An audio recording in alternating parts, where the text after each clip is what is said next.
Hello, I'm Mariette DiChristina. Hello, I'm Mariette DiChristina, and you're joining us today for the World Economic Forum's Top 10 Emerging Technologies list. I am the Editor-in-Chief of Scientific American. I'm also the Vice Chair of our Meta Council on Emerging Technologies. The Chair of the Council is Bernard Meyerson, who's the Chief Innovation Officer of IBM. The World Economic Forum has every year meta councils that incorporate a vast network of 80 councils of experts around the forum. And so our annual list of, the forum's annual list of emerging technologies captures the latest thinking from our experts around the entire globe. And it's a wonderful collective exercise, and we're just thrilled to tell you today about what we see as a group of the emerging technologies that are most important to focus on in 2015. And joining us today, I'm just thrilled to tell you there are 4 amazing experts from our Global Agenda Councils of the World Economic Forum. I'm going to introduce them to you in just a minute, and then we're going to talk about all the things that they see that we're heading right into and toward. But before I do that, I also would like to point everybody to the full report from the Meta Council on Emerging Technologies. It's at http://wef.ch/future-tech. And I'll say that again later, but I hope you'll have a chance to go check out that entire list. It's a fascinating list. So first, I'd like to introduce Sonia Bleah. Sonia, would you please say hello to everybody? Hello, my name is Sonia Bleah. I'm Distinguished Professor at the Department of Chemical and Biomolecular Engineering at the Korea Advanced Institute of Science and Technology, known as KAIST. I also direct the Center for Systems and Synthetic Biotechnology. Great to join. Thanks so much, Sonia. Can't wait to hear more about those areas from you. May I ask Jeffrey Carbeck to introduce himself now, please? Hi, this is Jeff Carbeck. Very excited to join this discussion. I come from Deloitte Consulting's innovation practice in Boston, in the United States. And I've spent 8 years as the professor at Princeton, 8 years starting several companies, and have worked with the World Economic Forum for the last 3 years on emerging technologies, and I co-chair the Council on the Future of Chemicals, Biotechnology, and Advanced Materials. Thanks so much, Jeff. Really appreciate it. May I ask Justine to please introduce herself? I'm Justine Keiser. I'm Associate Vice Provost for Technology Strategy and Impact, and also a Professor of Human-Computer Interaction at Carnegie Mellon University in the US. And I'm the former chair of the Artificial Intelligence and Robotics Council at the World Economic Forum. Very happy to be part of this panel. Thanks so much, Justine. And Mark, would you please let us know about you? Hi, I'm Mark Lynas. I'm a visiting fellow at Cornell University's College of Agriculture and Life Sciences, and worked there with the Cornell Alliance for Science, which was just newly launched over the last few months. And I've written books on climate change, on how to decarbonize the world's energy supplies, and I'm also working on biotechnology and the potential for GM crops to improve sustainability and food security around the world. Thanks a million, Mark. So, Sonia, a number of the technologies this year address areas that you're a specialist in. Would you tell us some of the things that are really inspiring and interesting to you this year? Yes, indeed. Actually, the last on the list, that was a digital genome. That was a fascinating choice because we are observing rapid changes in healthcare industry and also our healthcare system based on the high-throughput DNA sequencing and those data coming off those efforts. And if you recall the first human genome project, I mean, we spent like 14 years and $3 billion, and another private company actually spent 1/10 of it, $300 million to sequence one genome. And nowadays, as you know, we can spend only $2,000 or so, and then you can get the whole sequence. And as we wrote in the list description, we can actually put it in our USB stick and carry it around. the most important and exciting outcome of this access to DNA sequence of us is basically we can actually diagnose some of the critical genetic diseases or genetically inherited diseases and actually prevent the symptoms. So one example I want to share with the audience and panelists is the company called Abellino. So Abellino disease is a genetic disease caused by one single mutation in a gene called TGF-beta1. And if both parents inherit you with the mutant genes, then you go blind during the kid area. And if one of the parents has a mutation, then if you behave carefully, for example, wearing very nice sunglasses, etc., you don't go blind. However, you can go blind if you receive LASIK.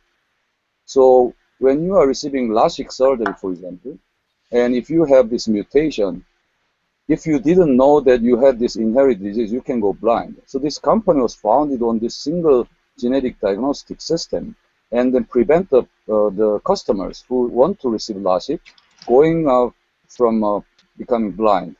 So I think this kind of innovation is indeed changing the way people should act and also maintain their health system. So I think there are enormous opportunities.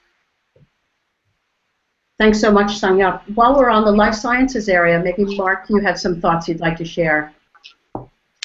Yeah, I mean, I've just been in Africa, in Uganda and Kenya, about a fortnight ago, and I was visiting some of the latest field trials of biotech crops there, which are aimed really very much at smallholder farmers. There's some pretty serious emerging diseases, for example, in cassava, which is a very important staple crop. In East Africa, there's a brown streak virus. In banana, there's a bacterial wilt, and both of these are becoming quite devastating, really, in terms of the food security of these countries. They're difficult to impossible to control with conventional breeding or other strategies. So, a genetically modified banana and cassava are now in field trials, and could be made available to farmers really within just a few short years, if the policy environment becomes more supportive. At the moment, these are very controversial. There's a lot of, I would say, NGO misinformation going on. So in some ways, this is an interesting case study of how an important technologies can be blocked, or can at least be very much hampered and hindered by misinformation and by people's suspicions of new technologies when they are being deployed.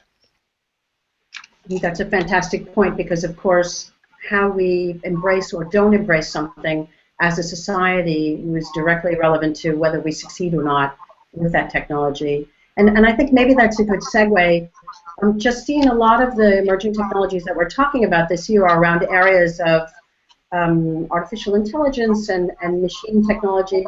Would you speak a little bit to some of those? Because some of those make people concerned as well. Right. In fact, 3 of the topics on the list, drones, next generation robotics, and emergent artificial intelligence, are really part of the same future trend. We're benefiting from revolutions in cloud computing that allow us to build robots that can access information and instructions, huge amounts of information online as they work. And we're benefiting from new algorithms in machine learning that allow us to build robots that don't have to be reprogrammed for every new task. They can learn from their environment. So they can take massive amounts of unstructured unstructured information, which is really what the world looks like to a robot. It looks very unstructured. And they can take that information and turn it into knowledge that they can use to learn new tasks. To my mind, what's exciting about this is that it gives us a window into a future where robots work side by side with people, and the robots do what they do best, and the people do what they do best. I think there's been tremendous fear over the last couple of years about robots replacing humans, and certainly some jobs are going to change through the presence of robots. However, in advanced robotics and advanced AI, what we're actually seeing is a new generation of artificial intelligence systems that collaborate with people. And in fact, my own research is on teaching robots collaboration skills and social skills so that they can really move into our world to support us in the tasks that we care about. Justine, thanks. That's fantastic. So far we're hearing about technologies that can stop disease before it begins, that can help us with food security, machines that can learn, robots that might work alongside us. Jeff, how about areas of the list that you're particularly keen on? Yeah, thank you. I think there's a really exciting trend that's emerging across many of the topics on this list. And it's really a focus on the convergence of digital and physical technologies. And we can run down the list. We just heard about robotics, where really the ability of robots and humans to collaborate really is going to be enabled largely by the information technology and control systems that enable that.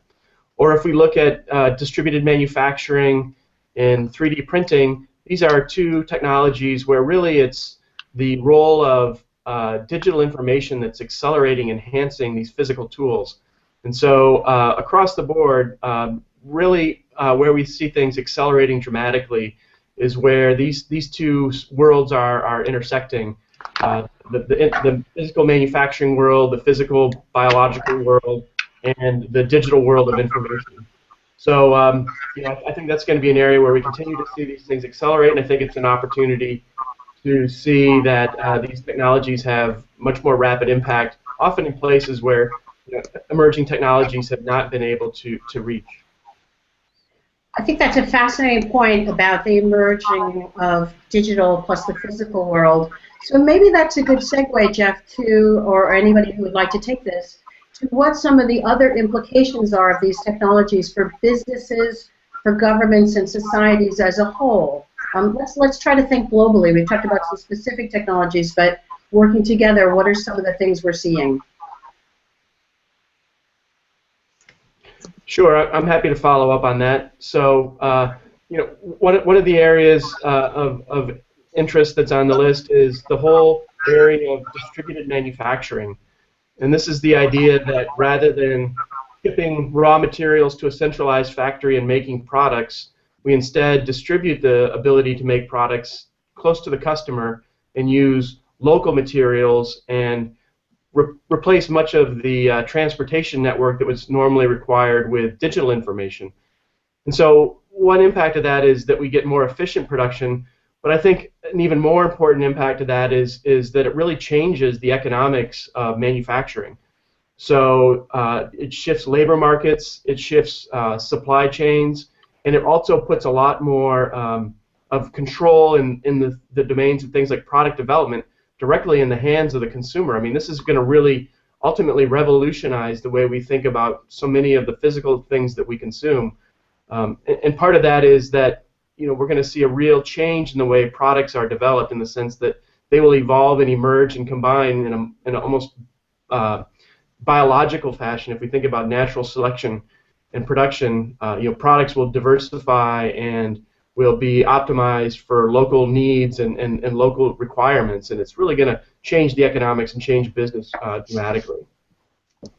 I might also mention about the sustainability trends that we're seeing underlying a lot of these emerging technologies, and one of the reasons why they are hopefully going to drive forward in a more accelerated way. I mean, we've got two interesting examples on the list this year that I can think of. We've got the recyclable plastics, the recyclable thermoset polymers, which has been a major component of landfill, and this is a major scientific advance just very recently, in fact, which should make this important category of plastics recyclable. So we're talking there about progress towards a more sort of circular economy, where materials don't just have a once through from extraction to landfill, but continue circulating in the economy. Another example is the fuel cell vehicles, where we're talking about vehicles which potentially have ranges of several hundreds of kilometers, which you obviously can't get with today's electric cars, through fuel cells running on hydrogen. So again, a zero-emission vehicle potentially accelerating the decarbonization of transport. Anything anybody else want to add on what Mark is just saying there? Well, actually, the circular economy can be extended through the use of biotech as well. So we have a precise genome engineering, and the precise genome engineering has probably sounds like nothing to do with sustainability, but actually using those great tools, you can engineer microorganisms, plants, to make the chemicals and fuels and materials that can contribute to enhance our sustainability. So I think it's all sort of linked together. I would add to that that we're hearing a lot here about personalization. Personalization of medicine, personalization of crops, and also personalization in technology. Several of the technologies that are on the list, and certainly the emergent AI, is going to lead us to start thinking about personalized assistants, digital assistants. For example, today's cell phone has information if you can find it, and some cell phones have a voice that can provide partial information if you can figure out how to ask the question right. But the next generation mobile assistant is going to be learning from what you do every day and presenting information before you think to ask for it. That's another kind of personalization that I see on this list. So I think that raises, I mean, some of these things, we've talked a little bit about people's hopes and fears. We've talked about personalization. We've talked about addressing problems before they're even there in terms of genetics and health areas. What are some of the enablers or drivers to get some of these rather inspiring capabilities into human society? Or put another way, what are things that would inhibit them if we didn't address them? I'm looking at Jeff, although I'm happy to go. I would say that one impediment that we're seeing now is a kind of a backlash against AI and robotics, which, while I agree that it's important to be cautious in how these technologies are used, it's also important to ensure that fear and what I would call a moral panic, a fear about who we are, a massive fear that's much larger than a simple technology, could really impede progress in such a way as to set us off in the wrong direction, and I hope that's not the case. Jeff, do you want to add? Yeah, what's really compelling about so many of the technologies that we're talking about, and what reflects some of the barriers to adoption, is that they're really not isolated capabilities. They are really parts of a system that where the overall system itself is what's really going to provide unique differences. So we talked a little bit already about the fuel cell vehicles, but if you think about that, it's actually not developments in fuel cell technology per se that's actually driving that or making the overall system attractive. That work has already been done. What's really emerging now are some of our abilities to generate renewable sources of hydrogen and store hydrogen and transport it in ways that we couldn't do so before. So the challenge is oftentimes we have to look at the whole system and understand where the barriers and the unmet needs are. It's not a single technology, and so it really requires a different kind of engineering and thinking to bring these solutions to market because they depend on so many different interconnected elements.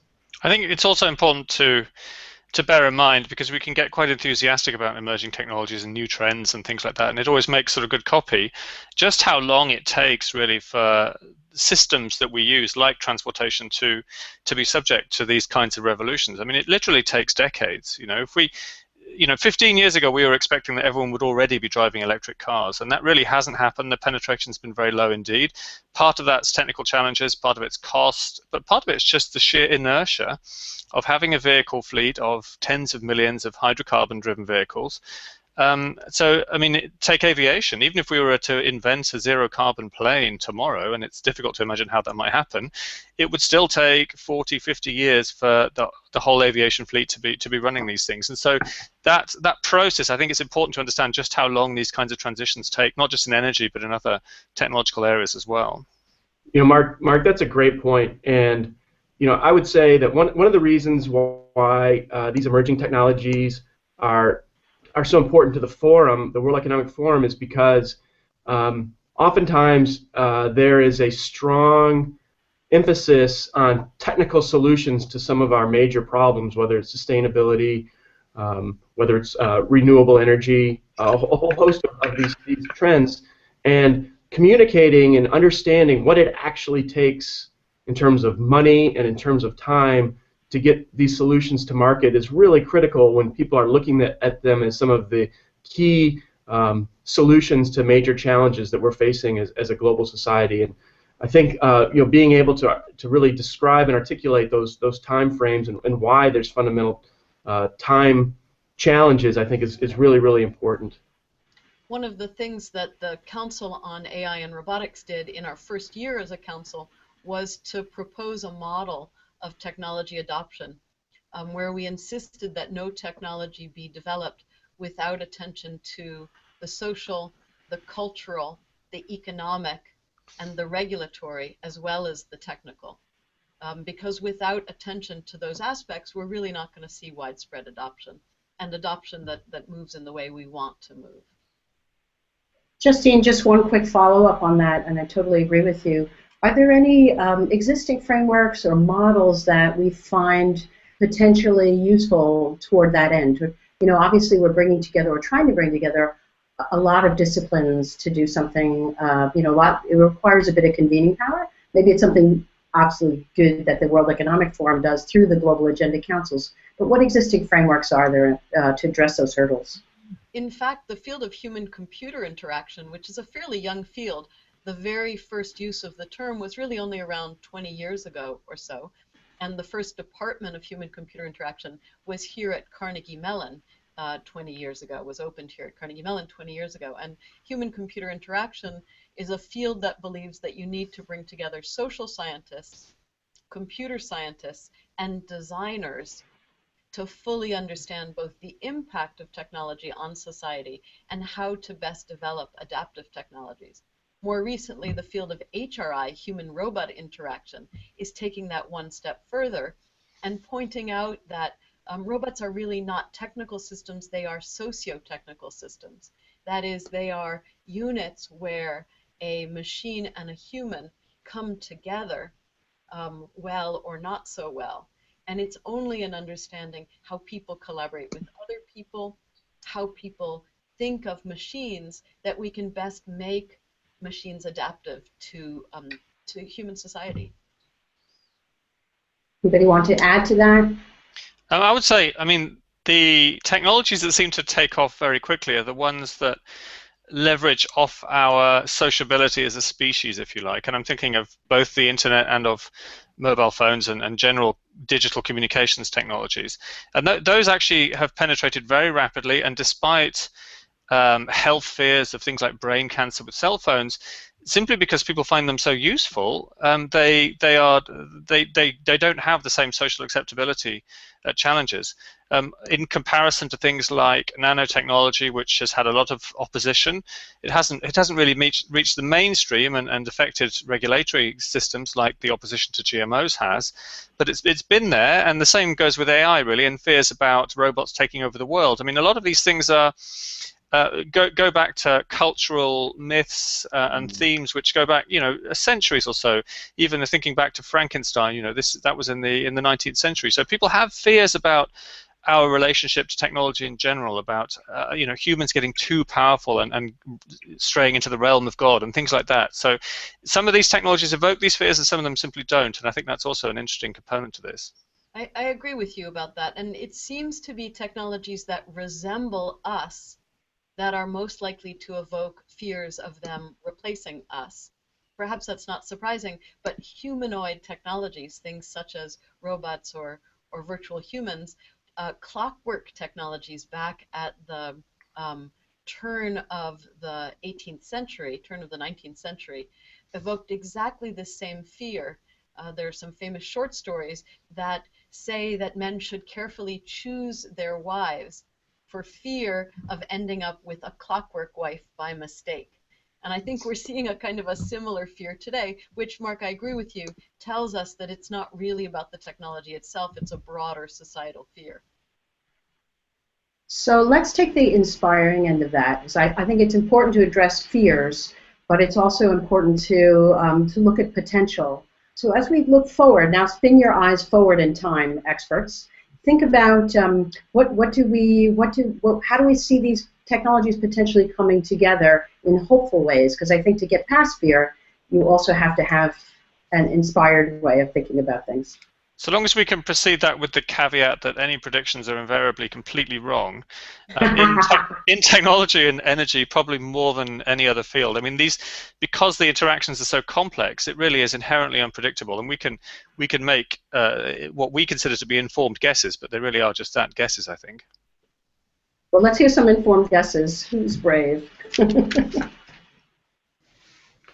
So I think one of the interesting things is we talk about neuromorphic computing, the ability to construct in materials the structure of cognitive computing from natural thinking. I think that if I take that development and the point I was making earlier about the acceleration of technologies when the digital and physical world intersect, I think that's a really important area, because a lot of the things that we're talking about in terms of distributed manufacturing and 3D printing and digital genomes require tremendous computing power, and oftentimes it's the computing power that limits those in terms of what can actually be done.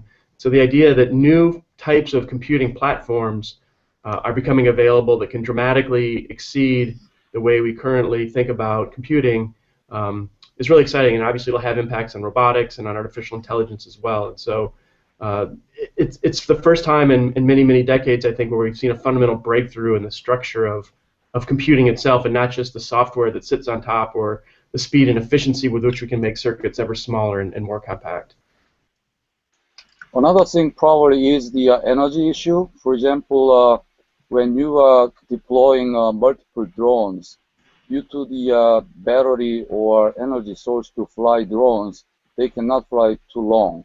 And thus, people are thinking about, for example, wireless power charging and other systems to supply continuous energy for the operation the drones are designed to perform. So these things should be linked together, and I'm sure that these drones and other things can address a lot of functions. Okay, so let me just remind everybody who's been listening to this that you can get the full report, which I totally recommend, of top 10 emerging technologies for 2015 from the World Economic Forum at http://wef.ch/future.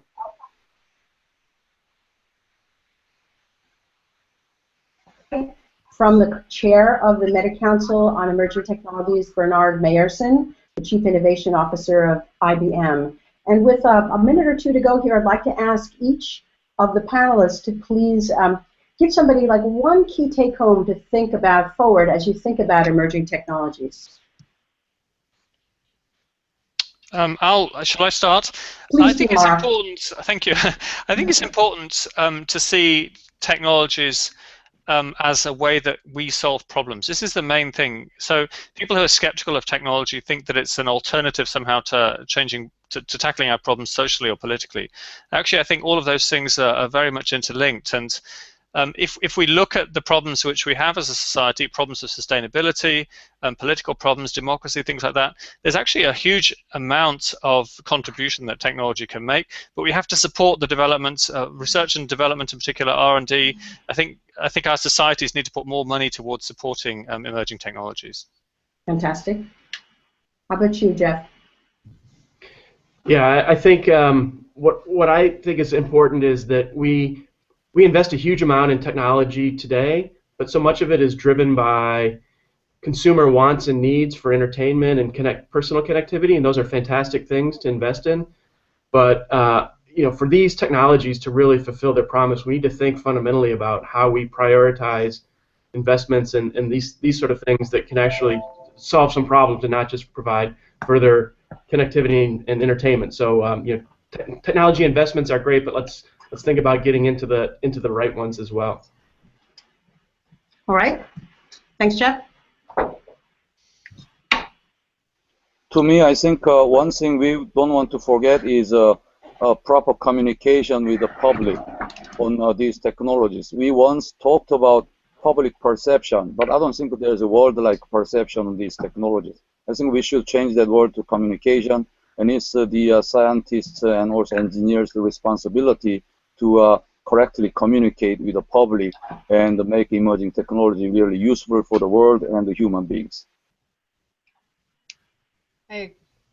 Yeah, I would agree with that, and I would add that we need to stop thinking, and I think Mark introduced this idea that we need to stop thinking of technologies as something that is outside of us. And Jeff talked about the integration of the physical and the digital, and you can think about that as being the integration of the human and the technology.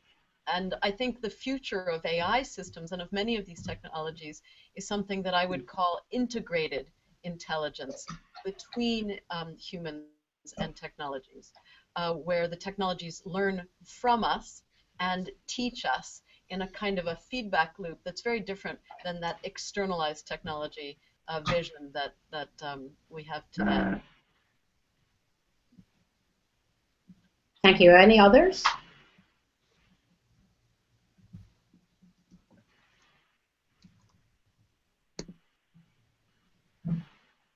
So one more quick thing while we're thinking about it. Could we talk a little bit about new ways to try to, forgive me for this, to change internally within existing organizations while we're looking at these? So if we're talking about investing and how to harness, are there things we can do very easily now to help set us up for the future?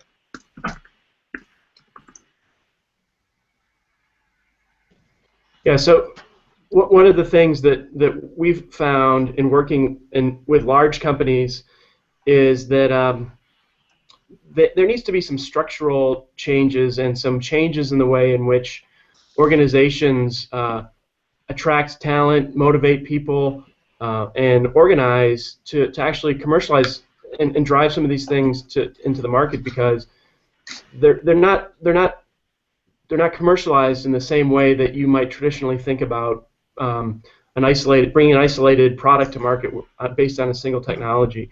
And so I think one of the real challenges and one of the really important areas around this whole set of topics is how do we think about organizational dynamics, structure, and operating models that could help accelerate the development, because clearly many of these things are going to take organizations that are very different from our traditional, say, manufacturing industries to actually commercialize. And I think it's a problem that goes way beyond just the understanding of technology and the work of the technologists themselves.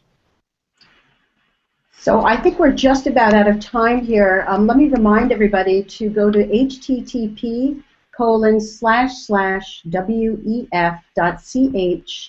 Future to read the whole report about from the World Economic Forum's Top 10 Emerging Technologies for 2015 from the Meta Council on Emerging Technologies, which comprises the wonderful network work of all of the 80 or so Meta Councils that form the World Economic Forum's expert community.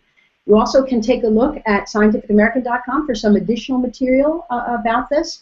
And don't forget to keep an eye on the World Economic Forum's website to hear a podcast from the chair of the council, Bernard Meyerson, Chief Innovation Officer of IBM. I'm going to thank our expert panelists a lot for a really fascinating conversation. And I don't know, I think we all feel this way. We feel both inspired and ready to wrestle with the opportunities that these amazing technologies present to us. And I, for one, kind of can't wait to see what happens next. So thanks again, everybody who's been watching us today. And look forward to collaborating with you on the future. Thank you. Thank you, Mariette. Thank you all. Thank you. Thank you very much. Thanks all.